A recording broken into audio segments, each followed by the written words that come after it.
Bonjour à tous, ici votre journaliste sur l'œil sur le monde, où nous braquons nos regards sur les enjeux qui redessinent la scène internationale. Avec la fin récente de la guerre entre l'Iran et Israël, le dossier des négociations nucléaires refait surface, porté par des appels mutuels à la désescalade. Le président iranien Massoud Pezeshkian a récemment déclaré que Téhéran est ouvert au dialogue, signalant une certaine souplesse dans sa position. Toutefois, cette ouverture reste encadrée. L'Iran insiste pour limiter les discussions au programme nucléaire et à la levée des sanctions, sans élargir le champ aux autres revendications. De son côté, Washington pousse pour une approche plus large, souhaitant inclure dans les négociations le programme de missiles balistiques de l'Iran ainsi que son rôle influe dans la région. Cette divergence des priorités entre les États-Unis et l'Iran rend la reprise des pourparlers incertaine, dépendante de la volonté de chaque partie à faire des concessions pour aboutir à un accord viable.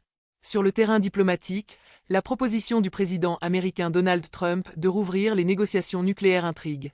Trump a affirmé publiquement que les frappes aériennes américaines ont totalement annihilé le programme nucléaire iranien, laissant planer un doute sur l'objet même des futures discussions.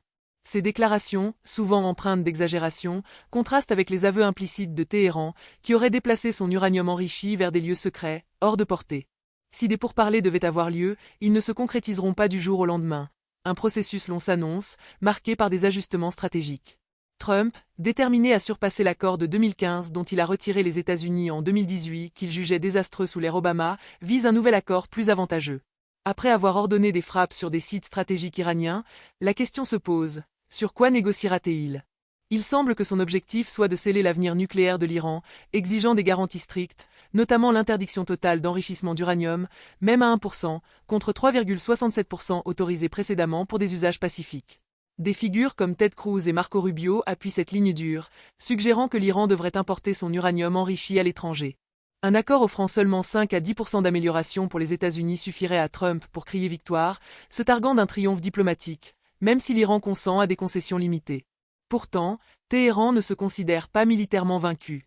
Ces déclarations de victoire, même relatives, pourraient renforcer sa posture à la table des négociations, où chaque partie arrivera avec des exigences élevées, prête à faire des compromis après un marchandage initial.